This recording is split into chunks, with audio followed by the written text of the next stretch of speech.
Hello, everyone. Thank you so much for joining us tonight on this beautiful evening to learn about loons, and happy Indigenous Peoples Day. We are so happy tonight to be joined by Dr. Doug Tozer. Doug is Director, Waterbirds and Wetlands at Birds Canada in Port Rowan, Ontario. He did his undergrad at the University of Guelph and went to grad school at Trent University. At Birds Canada, he leads the Great Lakes Marsh Monitoring Program, the Canadian Lakes Loon Survey, and the Long Point Waterfowl and Wetlands Research Program. And we're really excited to hear what he has to tell us about loons. So without further ado, Doug, I'll pass it over to you. Okay, great. Thanks. I assume everybody can hear me okay. Sounds great. Okay, I'll just share my screen here and get things rolling. Okay, and hold on. Okay, there we go. All right. Well, thank you very much, everyone, for inviting me to speak here tonight. It's very much appreciated. And let's just dive right in here. I'd like to begin with a little bit of context. I mean, the common loon, it's been a symbol of untouched wilderness and healthy environments for a really long time. Just take, for instance, Ontario Nature here. They adopted the species as their logo many decades ago in the late 1980s, of course, to symbolize their commitment to preserving healthy, untouched environments. And, you know, many others have followed suit and recognized the power of this symbol by incorporating the common loon into their logos. I mean, there's literally like dozens and dozens, perhaps hundreds of examples, such as the ones you see here. Just try it later. Google Images, just put in, you know, common loon logo. You can scroll through hundreds of these things. Even the Minnesota State Lottery, of all things, was moved enough by the common loon to adopt it into their logo. It's a lucky sign, perhaps. Maybe we should all buy tickets after the talk. Just kidding, of course. But, you know, obviously there's something very special about common loons that strikes a chord with just about everyone. Indeed, the following quotation from Arthur Cleveland Bent, who was a well-known North American ornithologist who was active in the early 1900s, this quote really gets at the heart of it. And I'll just read it here. Who has ever paddled a canoe or cast a fly or pitched a tent in the North Woods and has not stopped to listen to this wail of the wilderness? And what would the wilderness be without it? So there it is. Even as early as 1919, you know, Western culture considered this species, considered the common loon as being representative of untouched wilderness, and by extension, of course, the state of the environment. Plus, we know the common loon is a powerful symbol in various indigenous cultures throughout North America, being representative of concepts such as peace, tranquility, generosity, mystery, and independence, along with legends associated with dreams, amongst many others. So the fact that, you know, so many associate the common loon with tranquility and untouched wilderness, that alone really makes the species a good choice as a symbol of the health of the environment. But as we shall see during the course of this talk, this cherished indicator and symbol of healthy northern environments, it's potentially in trouble. And notably, it's because of the efforts of hundreds of Canadian Lakes Loon Survey volunteers or citizen scientists that we even know of the broad scale of the issue across southern Canada. So here's what I'd like to cover. First, some background. And we'll focus on changes in the number of chicks that adults raise to independence and what might be causing those changes, because that's what we're really after, is trying to explain what's going on. And at the end, I'll attempt to pull everything together in sort of a meaningful conclusion, and then describe what we have planned in the future in terms of next steps. Before I get into things, I'd like to very, very briefly just explain a bit about what Birds Canada is all about. And many of you will already be familiar with us, but if not, this will convey who we are and what we do. And I hope it'll also sort of better explain where this presentation is coming from. So, you know, in a nutshell, Birds Canada, we're the #1 go-to organization for anything to do with bird monitoring and conservation in Canada. We're a national, charitable, non-government organization but we work very closely with all levels of government. And this is our national headquarters that you see here at the base of Long Point on the north shore of Lake Erie in Ontario. And I'm actually talking to you tonight from the brown building on the right. And we also have staff in various places right across the country. So what we do on any particular day to carry out our mission basically falls into these 6 broad categories. So this includes things, for example, like assessing the state of Canada's birds through ongoing population trend monitoring, and designating the most important places for bird conservation through various research initiatives and our key biodiversity areas program, for example. But it's really citizen science or community science that we're probably best known for. We have nearly 40 citizen science programs now, with at least one operating in every province and territory across the country. About 75,000 people now participate annually in our programs. And as many of you will know, the way these programs work is we train members of the public to conduct standardized bird surveys in the field, and then we put the information they collect to good work to advance bird conservation the best we can. And today's presentation will focus on just one of these citizen science programs, which of course is the Canadian Lakes Loon Survey. So, the main reason for starting the Canadian Lakes Loon Survey back in 1981 in Ontario was to assess the long-term health of common loons and the lakes they depend on in the relation to the negative effects of acid rain. Of course, that was a really big thing, a really big issue in the early 1980s. And this is still part of the main purpose of the survey, but it's grown and evolved to include monitoring in relation to an ever-changing suite of additional threats, especially now climate change, as we'll see as we go through things later on in the talk. So the purpose of the program, it now also includes strong contributions to on-the-ground loon and lake conservation, particularly private stewardship, and increased public awareness of the importance of loons in healthy lakes. So the way the program works, participants select lakes of their choice to survey. They make a minimum of 3 visits to each lake per year, once to determine the number of territorial pairs at the beginning of the season, another visit to determine the number of hatchlings per pair, sort of somewhere in the middle, and then another visit towards the end to determine the number of 6-week-old chicks or large young per pair. And this last one, the number of 6-week-old chicks per young, or 6-week-old young per pair per year, is what we refer to as productivity. You'll hear that word a lot throughout the talk, productivity. Just think number of chicks that each pair is producing. And we focus on 6-week-old young, like the one you see here next to its parent, because once they reach this size, they're about 2/3 the size of their parents, of an adult, when they're 6 weeks old. They're much less likely to be eaten by predators once they get to that size. And therefore, in turn, they're much more likely to survive to adulthood and maybe have chicks themselves. So it's just a really good gauge of reproductive success. If the parents can get those chicks through to that size, they're probably going to make a contribution to the next generation kind of thing. So over the decades, surveys documented productivity of common loons on 4,500 lakes across southern Canada in at least 1 year, and on some lakes in over 30 consecutive years. So we've got really long term data from some individual lakes as well. The survey gathers productivity information on hundreds of common loon pairs and lakes each year across southern Canada, over 1,100 pairs on 700 lakes at the maximum, as you can see by the peaks in the lines on the graph on the left. And of course, there's more pairs than there are lakes because big lakes have multiple pairs on them.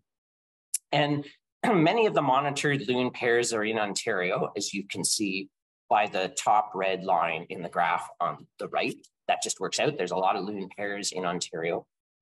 There's a lot in Quebec as well, in the Northwest Territories, where we have a little less coverage, but we're trying to expand our coverage in Quebec, especially in southern Quebec, where there's a lot of potential citizen scientists to tap into, so we can be more in relation to the actual number of pairs that are out there, so on and so forth.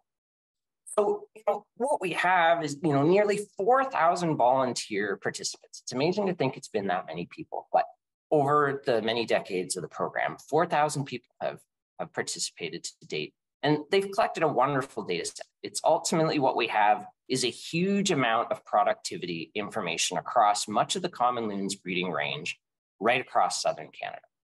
So what then does it tell us about changes in productivity and what might be causing those changes? So at the broadest, highest scale or the highest level, the survey shows that common loon productivity has significantly declined across southern Canada at a rate of about 1.5% per year since the early 1990s. And that works out to a reduction of about 20% or so over the entire time period. So at the beginning of the period, as you can see here, loons were on average producing around 0.6 6-week-old young per pair per year. And this has fallen down to around 0.45 6-week-old young per pair per year in recent years. And I know it sounds a bit funny, reporting numbers as part of a loon check, like 0.45 sounds kind of weird, but remember, some pairs don't nest at all. Some territorial pairs don't actually nest, and other pairs do, but they don't produce any chicks.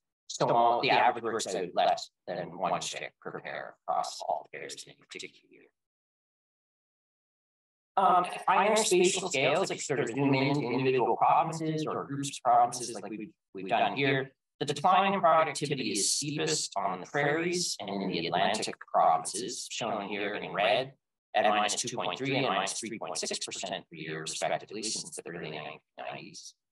Productivity also declines, but a little less steeply in British Columbia since the early 1990s, and in Ontario since the early 1980s, shown here in orange, at minus 1.4 and minus 1.1% per year. And in Quebec, there's no evidence of a long-term decline since the 1990s, although productivity does dip a little bit in more recent years. Overall, these data show that common loon productivity is significantly decreasing across most of the southern part of Canada since the early 1990s.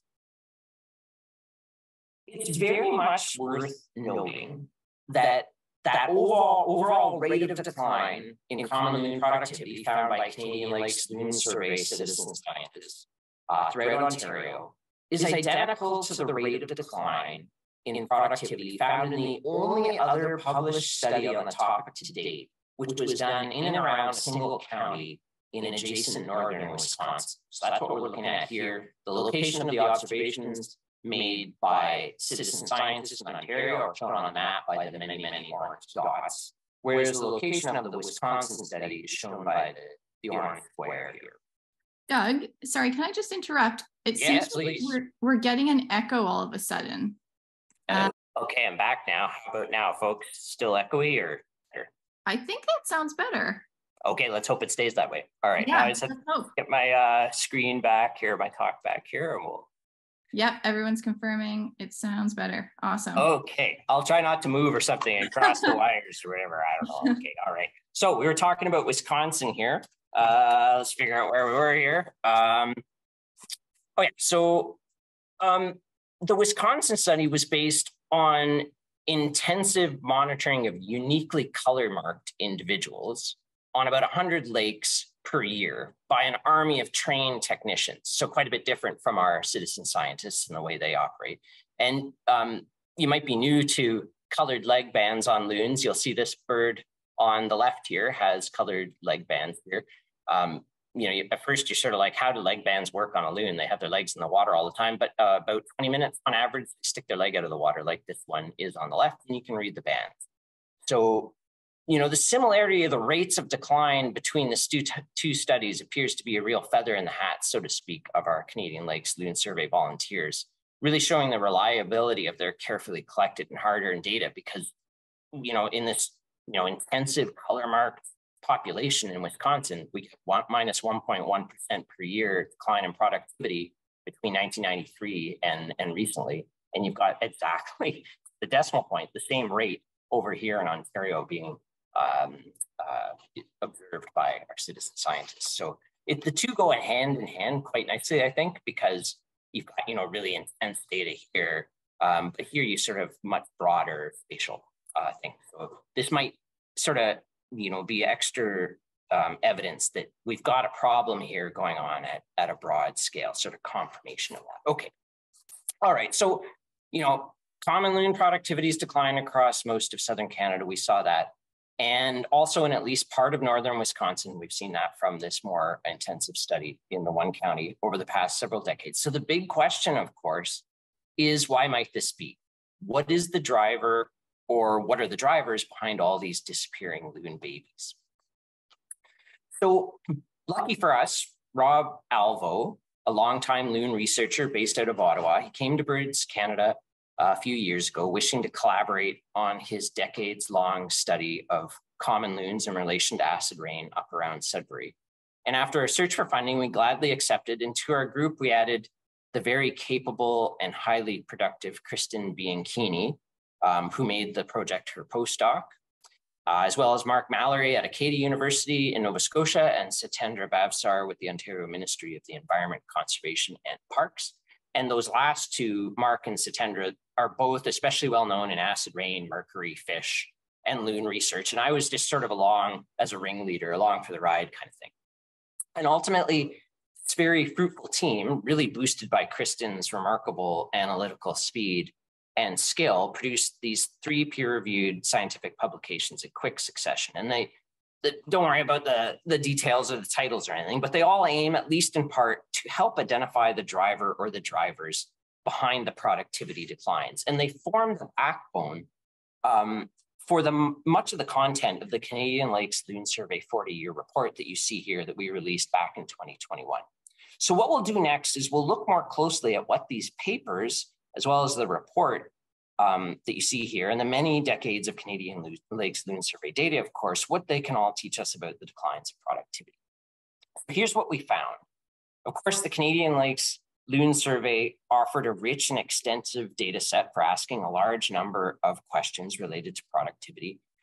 We focused on using 38 years of loon monitoring data from 1,500 lakes in Ontario, and 65% of which were monitored for multiple years, some consecutively each year for over a decade. And to our pile of loon data, we added several factors that we thought might be causing declines, each gleaned from various broad-scale monitoring programs, some government-run, some citizen science. And we focused on Ontario rather than using all the data from across Canada, because it was here that we could find the most data for factors that might be driving the declines. Because of course, you got to have those covariates or information for those factors at the same lakes in the same years that you also have the loon data. So it's hard to fit the two together.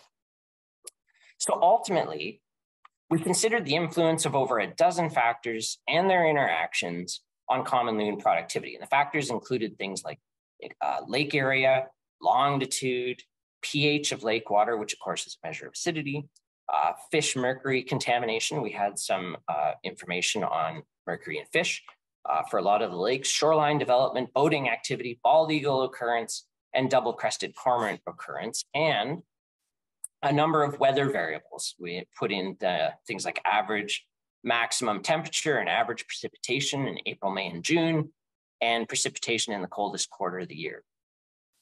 And only a small handful of the lakes had information for all these many different factors. As you can imagine, you only have some information for these lakes over here kind of thing, and some information for those lakes over there. So we used a creative approach to sort of work our way through the data in a way that maximized as much information for each factor as possible. It wasn't like real clean, super robust statistics, but sort of the next best thing, working with what we had.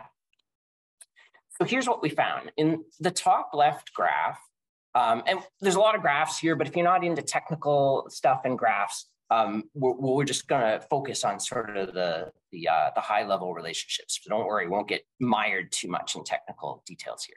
So in the top graph, productivity declined since 1981. And as we saw a few slides back, that's occurred at a rate of about 1% per year, which equates to a total reduction in this case of about 30% over the entire period. In the top right graph, productivity increased with increasing lake area. That's a relationship that's been shown by others with several different data sets, many different times. In simple terms, in terms of lake size, bigger is better if you're a breeding common loon. They just produce more chicks on bigger lakes. And in the bottom two graphs, there's an effect of longitude along with an interaction with year. such that productivity was lower in the northwestern part of the Ontario study area than in the southeastern part. And on top of that, productivity declined more steeply over the years in the northwestern part than in the southeastern part. And we wonder if these effects of longitude might be linked to underlying northwest to southeast differences in bedrock and land cover or wherever else amongst those two sort of opposite ends of the study area. We also found no difference in loon productivity in relation to either shoreline development, which is on the left, or in relation to boating activity shown here on the right, as estimated by our volunteer participants. And this is a bit surprising. It's in contrast to some other studies which have found productivity decreases in relation to both these factors. So maybe our measures of these factors are not terribly accurate in capturing the effects. That's possible. Or maybe they capture them just fine, but the effects are weak on average across our large study region, much of which has low human population density. And we certainly do know, however, and many of you here tonight will be able to personally attest to this, that shoreline development and boating activity do definitely negatively affect common loon productivity on certain particular lakes. It just may be that on average, across our large sample of lakes that we used in this study, we just don't see those strong effects. We found an effect on common loon productivity of the presence of both bald eagles and double-crested cormorants, as measured by eBird Canada data, which is another one of our citizen science programs we run, but not in the negative way that you might expect. Given eagles are predators of loons, and cormorants are, a lot of folks wonder if cormorants compete for loons because they both eat fish. So in the top right graph, the presence of bald eagles was actually associated with higher, not lower, loon productivity. And in the lower graph, the decline in loon productivity was less steep, not more steep, in the presence of double-crested cormorants. So we suspect what's going on is that breeding loons, eagles, and cormorants, they all prefer and do better on average on larger lakes, probably because there's more fish in larger lakes for all of them to eat. And this may not be the case for loons, however, on certain lakes with especially high eagle densities, as is the case in like some of the northeastern states, for example, where eagle predation is quite high on loons, and you have a negative effect on those particular lakes. But on average, again, same kind of story as the shoreline development and the boating activity across our large sample of lakes, the relationship is just not negative that way. It seems that all three species do well on big lakes. And like I say, it's probably because there's lots of fish. We found that loon productivity increased with increasing April temperatures. So the warmer it was, the more chicks they produced, at least in early spring. Low productivity in cool springs may be linked to higher abundance and longevity of loon blackflies, which cause nest abandonment. If you're not familiar with this, this is really fascinating. There's actually a species of blackfly that only bites common loons. You can see them in this photo. The loon's got a bunch of blackflies biting it around its eye, and it's all over its neck there and stuff. Some of these loon-specific blackflies can be so abundant at times that they're annoying enough that they can drive incubating loons right off their nests. Or alternatively, this relationship of low productivity in cool springs might be linked to something else. Could be prolonged ice cover and associated low oxygen levels that cause fish kills. Although it's, the influence of ice cover on fish survival is extremely complex and hard to generalize, but the point is it might be due to something else. But we really wonder if this relationship's caused by loon blackflies. And when you have a cool spring, it prolongs the period of when the loon blackflies are active. If it's a warm spring and it's hot early, they all hatch out at once and it's over with quick, and then the loons aren't bothered as long. But when it's cool, it prolongs things and drives them off their nests. And that, of course, leads to lower productivity. Okay. Productivity was very strongly influenced by lake pH or acidity. In the left graph, loon productivity significantly increased with increasing pH, which is decreasing acidity. Remember, high pH values mean low acidity and vice versa. So it's easy to get sort of confused and have things reversed in your head. So no surprise here, it's a very well-established relationship. You know, in simple terms, acid's bad if you're breeding common loon. If you're on a lake with high acidity, you're just going to produce fewer chicks.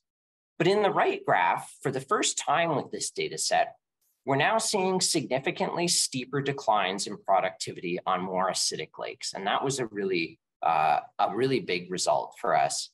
This is shown by the dashed red line on the right. It declines more quickly than the blue line, and it goes much farther down to the right.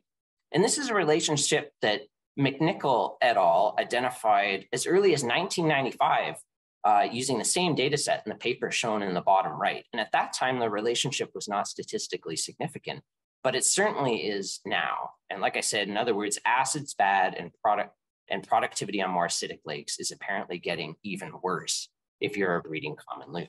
And we'll talk more a little bit later about why things might be getting worse on more acidic lakes. Lastly, we found that loon productivity decreased with increasing yellow perch mercury contamination. The relationship's not especially strong. You got the gray envelopes on either side of the blue line are measures of sort of statistical error or noise, and they're quite wide. So, you know, we don't have a lot of confidence, in other words, in the relationship that's represented by that blue line, because you got the gray stuff is really wide on either side. But it's important to note that the yellow perch mercury data available to us were averaged across many different lakes within secondary watersheds, and they were also averaged across years within each decade. Like, we're talking really like watered down data, basically, is what you can say. It's not exactly accurate or precise for predicting loon productivity on a particular lake in a particular year when you're averaging across many lakes across a whole decade.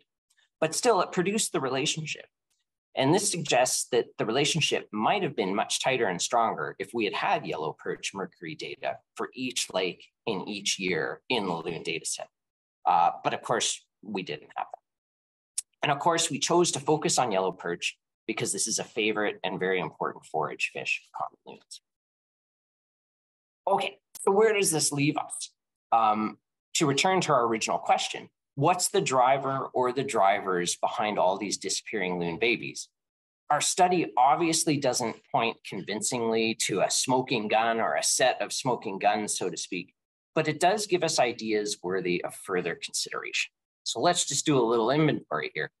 We can probably safely conclude, based on our results, that declining common loon productivity in Ontario and probably elsewhere across southern Canada too, it's not being caused in a big way by shoreline development, boating activity, bald eagles, or double-crested cormorants. Although, like I mentioned earlier, we realize our measures of each of these four factors may not be ideal.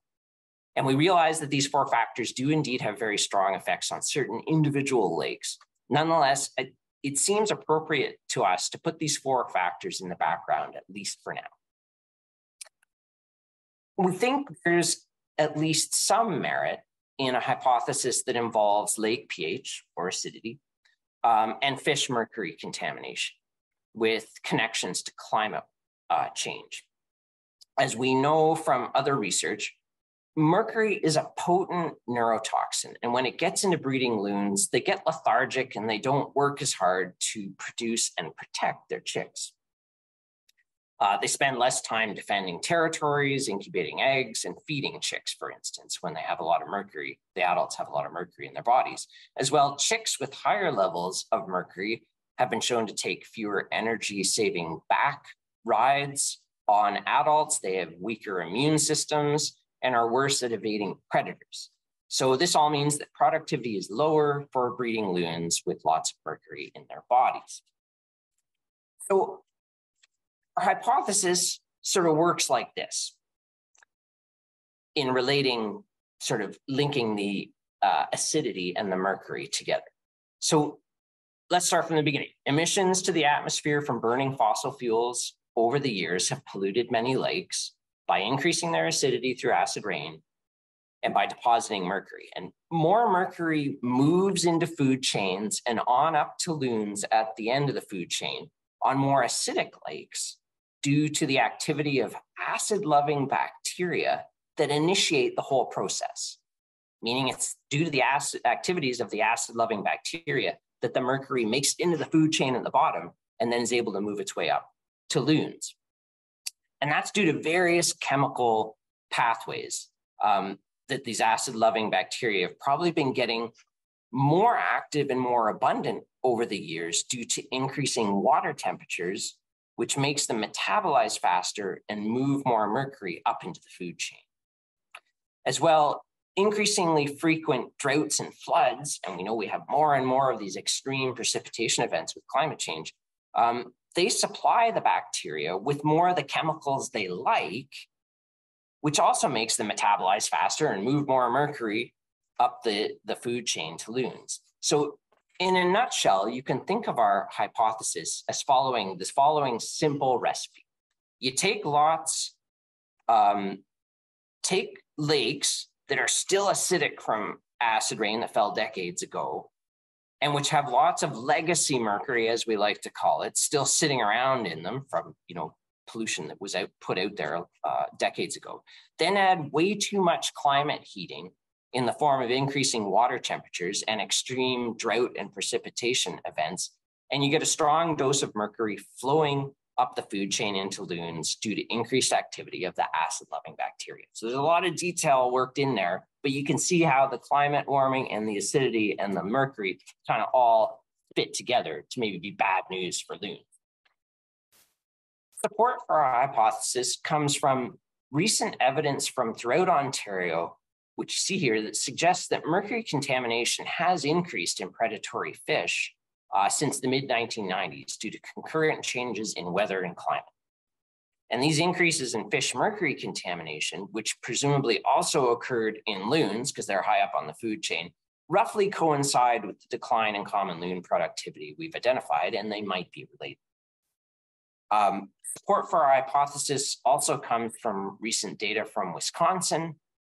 In this study, climate variables caused fluctuating water levels that resulted in increased mercury contamination in fish and loons. And there very well may be other climate-driven mechanisms that are increasing mercury contamination in fish and loons over time that are yet to be described or even understood, because the water chemistry behind the way the mercury moves around and interacts with the acidity in these bacteria, it's really complex, and there's a whole bunch of different pathways. And I don't know that we really fully understand all of them and how they all add up yet. So we've dubbed this set of ideas the acid mercury climate hypothesis. Whether all of the ideas embedded in this hypothesis line up, and whether the effect of the proposed mechanisms are strong enough to influence loon productivity in the ways we're observing, all remain to be seen. Maybe it should only be the acid climate hypothesis, or maybe just the climate hypothesis. But we think these ideas in general warrant further scrutiny and testing before we toss the whole idea out. And I think they'll probably play an important role in explaining at least part of what's behind the declines. At the same time, though, we really think there's probably more to the story than just that. We suspect, there's a number of additional factors that we were unable to consider or address in our study due to lack of data. Other things that potentially influence productivity that we couldn't account for. Various pollutants, oil spills on the Gulf during the winter when loons go down there to overwinter. Type E botulism, you've probably heard about on the lower Great Lakes that loons run into when they stage there during migration. There's something called emaciation syndrome, where loons just get really thin and get really ill for reasons that scientists don't understand yet.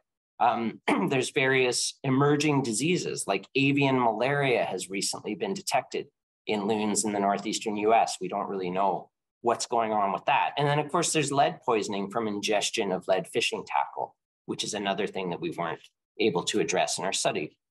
And all these different additional factors can directly lower loon productivity in some cases, or can lower loon productivity success reproductive success by negatively affecting adult body condition, and then in turn, indirectly have a negative effect on productivity. So what are the next steps, right? We think we have part of the story, but we don't have the whole story. So what are we going to do?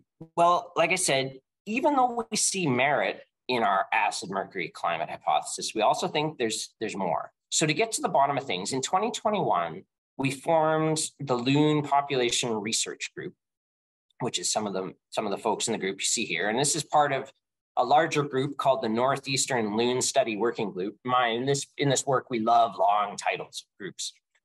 So this research group, we've been meeting online to discuss additional hypotheses, explaining common loon population dynamics issues, especially these declines in productivity.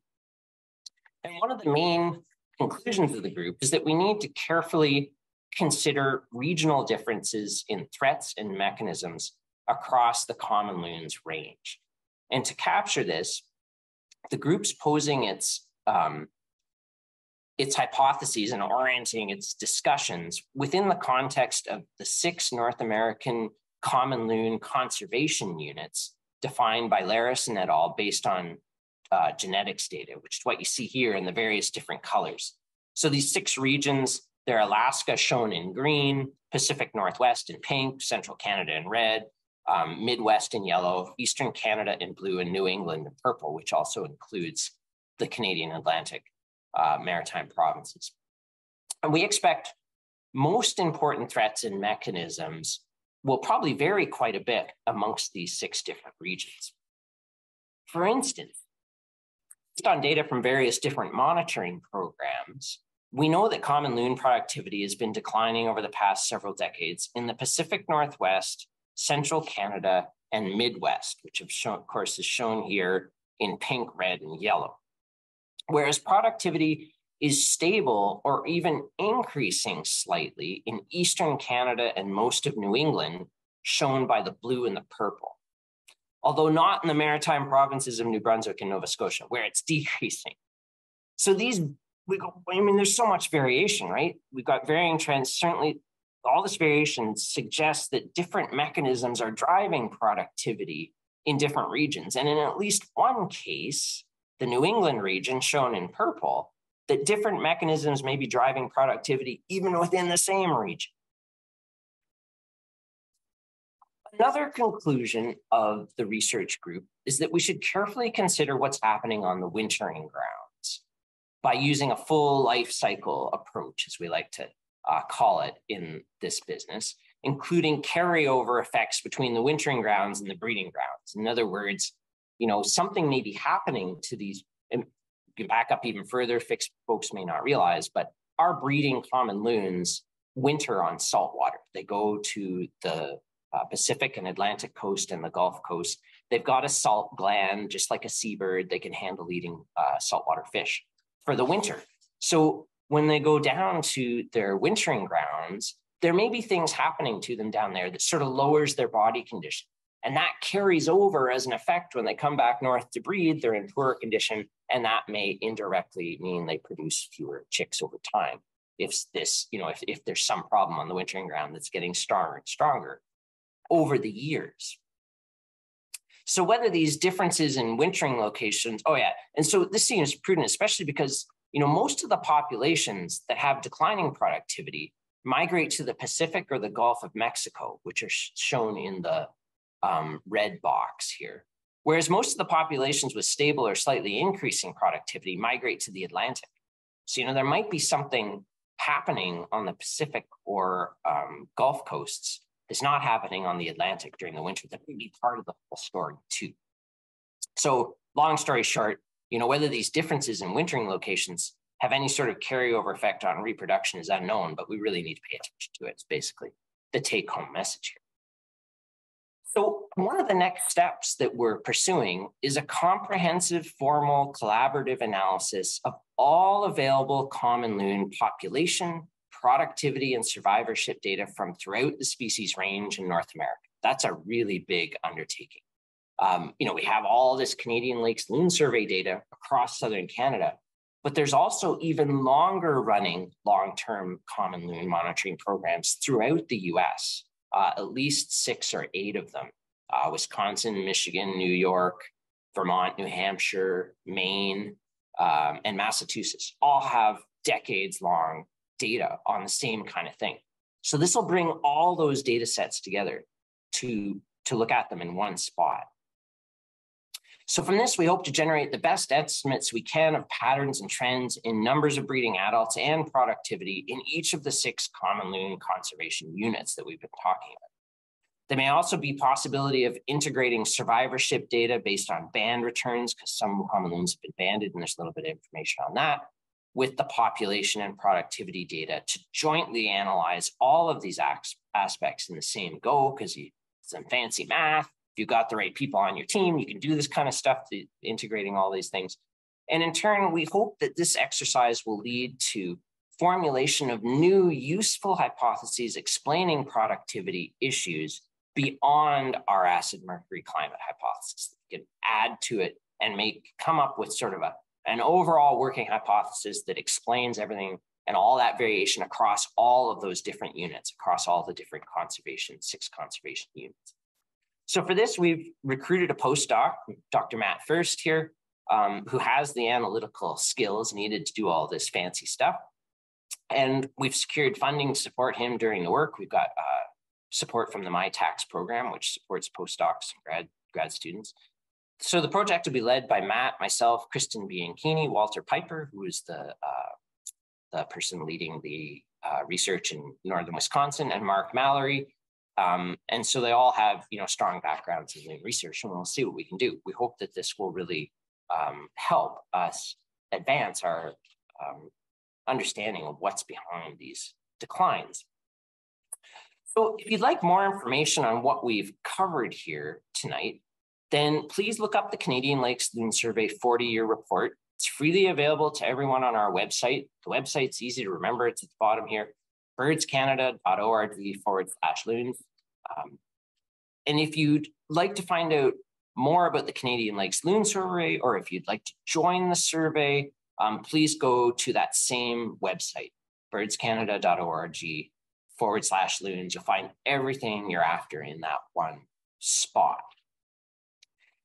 Another good place to get an overview, further overview, and more information of what we've talked about here tonight is the 1-hour documentary called Loons, A Cry from the Mist. We did this a little over a year ago now, I guess. It's on Cottage Life TV, and it's now on the Love Nature Network as well. Or you can find it anytime on the Cottage Life video page. The link's at the bottom there, tvcottagelife.com/videos. And you should be able to find it there. If you really, really want to watch this thing and you can't find the link or it won't work for you, then just get in touch with me directly, and I'll be probably able to set you up. Okay, I'd like to end by pointing out that we're very fortunate for the dedication of the many supporters of the Canadian Lakes Loon Survey delivered by Birds Canada, because without it, we'd be unaware of the declines in common loon productivity across most of southern Canada. Like the Canadian Lakes Loon Survey is kind of unique as bird monitoring programs go, because think about it, most bird monitoring programs just count birds, right? In the case of the loons, they just count the number of adults. Most bird monitoring programs don't measure how many babies the birds are producing. So loons are unique that way because they go out in the middle of the lake with their chicks, everybody can see them, it's easy to count, it's easy to tell how successful they're being in their chick production. So that's really useful because we're finding out about this problem earlier than we would otherwise. If we were just counting the adults, like the number of adults, nesting adults out there hasn't declined much yet. Loons are really long-lived. They often live up to 20 years in the wild. There's a big lag time. You can start producing fewer chicks, but it takes much longer before you see potentially a decline in the number of nesting adults. So we're lucky in some ways that we know about this sooner rather than later. And if we can figure out what's behind it, hopefully we can figure out how to fix it and reverse these declines so that the blue line here on the graph doesn't just keep going down and down and down over time. So obviously we hope with the next steps we're taking that we'll collectively be able to figure out what's behind these productivity issues and figure out what actions are best to mitigate them. So with that, thank you very much for your attention. And thank you very much for the patience with my headset. I think maybe it's time to put this headset to rest and get a new one. And of course, many thanks to the various organizations shown here that support our loon monitoring, research, and conservation. Thank you very much. Thank you so much, Doug. That was a fantastic presentation. And yeah, fortunately, the sound issues, we were able to resolve them. I don't know if it was the headset. I think, I don't know if it was just some sort of Zoom glitch or something. But anyway, if you've got some time for questions, I would invite people to type them in the chat. I'm sure we will have questions. We can go until 8 o'clock or so. So yeah, please go ahead and just type those in the chat box and I will read them out to Doug. I guess I could start off with one. Do you think that these, it seemed like a lot of this stuff was very specific to loons, but we know that so many birds are experiencing declines. Do you think that what you're finding here will also impact the conservation of other birds too, or is it really just loon focused? Yeah, really good question. You know, if the acid mercury connection is an important component of this, it potentially could be affecting other fish-eating birds, you know, like common mergansers. You know, we don't have really good information on them. We don't really know what's going on with their overall numbers or their productivity. So maybe something's going on with them and we don't even know it. But yes, you're right. It is sort of a specific kind of thing. Common loons are pretty unique in other ways. So yeah, it's hard to know just how many other species might fall under this.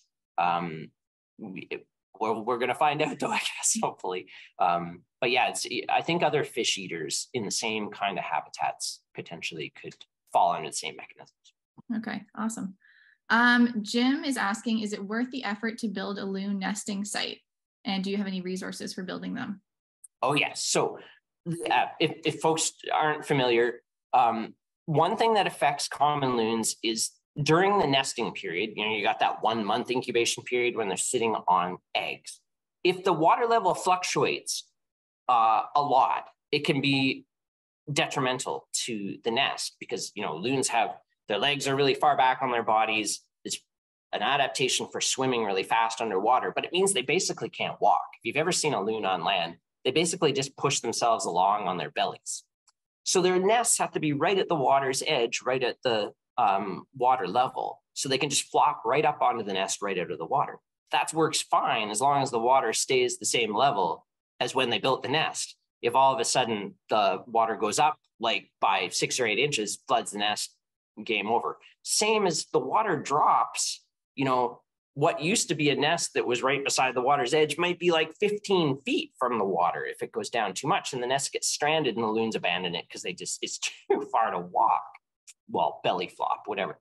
So one way, a conservation measure that you can get around this is folks figured out you can make a floating nesting raft and loons will take to that. And then it doesn't matter if the water goes up and down because then the raft just floats up and down if the water doesn't get flooded. And so it's important to know though, that these loon nesting rafts, it's not like just putting out bird boxes, you know, for tree swallows or something. You don't just go around doing this because if you can actually make a loon territory worse in some cases by adding a nesting island.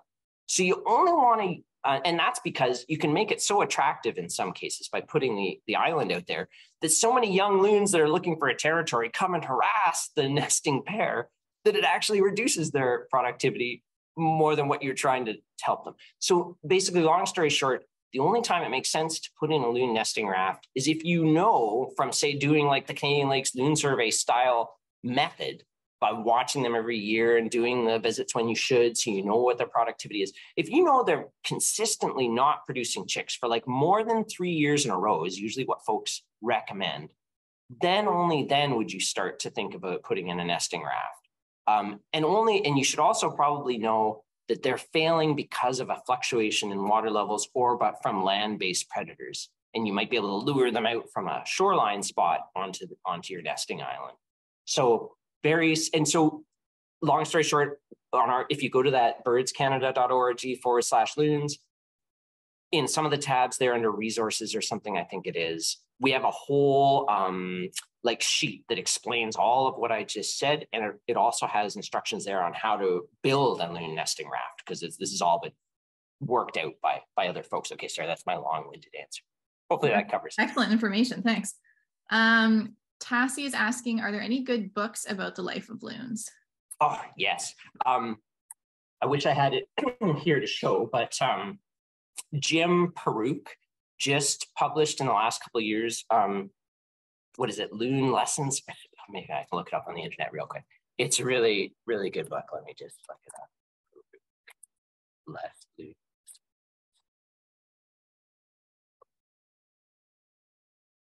Yeah, University of Minnesota Press, Loon Lessons, Uncommon Encounters with the Great Northern Diver, University of Minnesota Press. Highly recommend this book. It is a really good read. Before Jim's book came out, the former treasured book on loons was this one, The Common Loons, Spirit of Northern Lakes by Judith McIntyre. This book is out of print, but you can still find really cheap used copies online. Everything in this book is still pretty well valid. It is a wonderful book. It goes through, you know, all the natural history and behavior. Really wonderful read. I'd recommend reading this, and then I'd read Jim's book, which really is like an update to Judith's book. It sort of summarizes all the research and things we've learned since she wrote this book, which was published, I think, in 1988. So Spirit of Northern Lakes by Judith McIntyre, get that at your library or a used copy, and then buy Jim's book, Loon Lessons. Together, it's perfect. Okay, awesome. Helen's asking or noticing that the chart shows the productivity growing from 2000 through 2012. Can you determine what has changed? And it was going down before 2000. Yeah, so, you know, like the overall trend is going down, but it does this, right? You know, there's these little bumps in the road on the way down, so to speak. We don't really know what that's caused by. It could be some, you know, there's some factor that just caused them to do a little bit better in those years or something. Or, you know, for those of you who are statistically inclined, you probably noted that we allow our participants to choose which lakes to survey. It's not a random sample of lakes, and it really should be. We allow participants to choose lakes because we get more participation and it's more flexible and we engage more folks. So it could be that during those years, we had more big lakes in the sample or something like that, right? We don't know. We're doing some sort of, you know, fancy testing to try and figure out what biases we might have in there. I mean, one way to test it is just to do a random sample and compare it to, in a series of years, and compare it to what you get when you just let people choose. We've done that with some of our other programs, and we might do it with the Loon Survey too. But so it could be between just sampling error, as they say in the statistical world, just it's a bias from the way the lakes were chosen, and or in combination with some real factor that really did influence the loons and make them do better in those years, so you get a bump. But I don't really know, to answer truth. Okay. Janet's wondering, when you say larger lakes are better for loon productivity, can you explain how large of a lake you mean? Yeah, right. So where is sort of the cutoff? I think it seems to be maybe like, certainly if you get above 100 hectares, then that's like big in the eyes of a loon. But maybe even down around 50, 60 hectares. Anything under that is sort of starting to get small. Anything below 50 hectares. I'm sorry, I do lake area metric. I don't know what the acres is, roughly double. No, half double. Yeah. Okay. And then there was just a comment from Edward that yellow perch are an acid tolerant species and ubiquitous throughout Ontario. Not sure of the diet of young loons and size of yellow perch consumed. Yeah, they tend to go for smaller stuff than you'd think, but generally speaking, like, loons are opportunists. They are going to take the fish that are easiest for them to get at that particular time in that particular lake. Sometimes that's trout, sometimes that's sport fish. Most of the time it's small perch. But yeah, they basically go for what's the easiest to get.